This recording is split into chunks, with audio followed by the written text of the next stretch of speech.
የወንጌል ጥሪ ነው። ወንጌል ይጠራሃል። አንተ ጎበዝ ንቃ፣ ና ድረስልኝ ይልሃል። የዘመኑ ጳውሎስ የት ነው ያለኸው?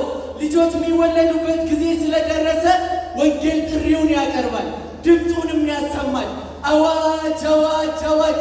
እረ የሰሚ ያለ ወንጌል ብዙ ጮኋል፣ ብዙም ተናግሯል፣ ግን ሰሚ አጥቷል። እጅግም ተጨንቋል። ብዙ ሚስጥር ገልጦ ሚስጥር ገላጭ አጥቷል። ለፍጥረት ሊገለጥ ትውልድን አጥቶ አብዝቶ ይጮኋል። አዋጅ አዋጅ አዋጅ!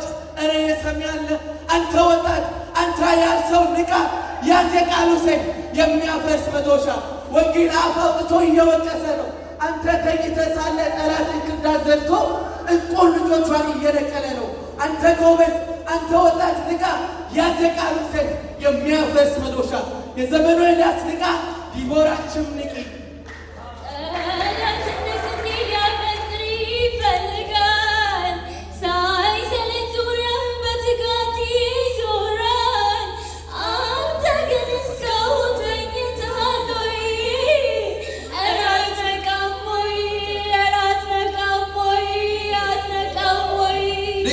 ንቃ ተነስ! ወንጌሉ ጀግና ለሰላም ወንጌል እግሮችን ተጫምቶ ይቁሙ።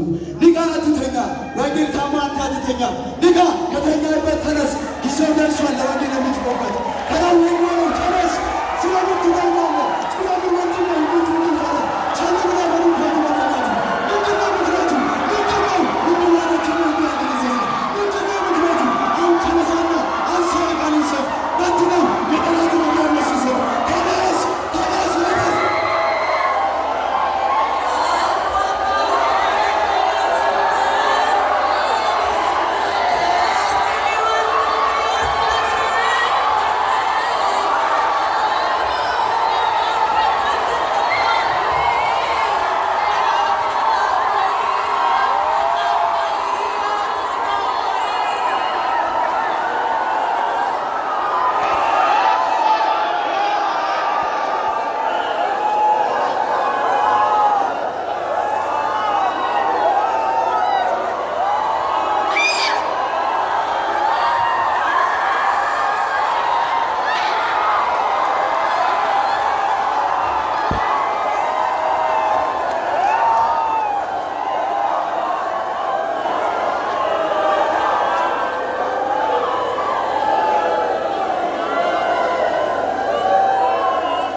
ወርቅም በሳት ተመትሎ ቆሎ ከብሮ አይዞ በታ የመዳን ራስ መንፈስ ሳይያዝና ዝመት ወንድሜ ባሉት በርታና የክፉት ፈቃድ ሳይብት አለ በእጅ አትሳየበት ጋሻን የመዳን ራስ የመንፈስ ሰይፍና ስበት ወንድሜ በኃይሉ ችሎት በርታና የክፉን ፍላት የምታጠፋበት አለ በእጅ አትሳየበት ጋሻን እንግዲህ ወደ ቤት አጥቅተህ የጽድቅን ጥሩር ለበስ አትስጠው የጠላት ሁልጊዜ ሁነብህ ታሸንፍ የሰውነታት ልብሴ የሚመስል ጠላት ጀግና ወታደርን ከሰይባው አንተና የምትማርከው የያዝከው ውለታት ልብስ የሚመስል ጠላት ደጃፍ የያዝከው ትልቅ ሰይፍ ነው እርሱም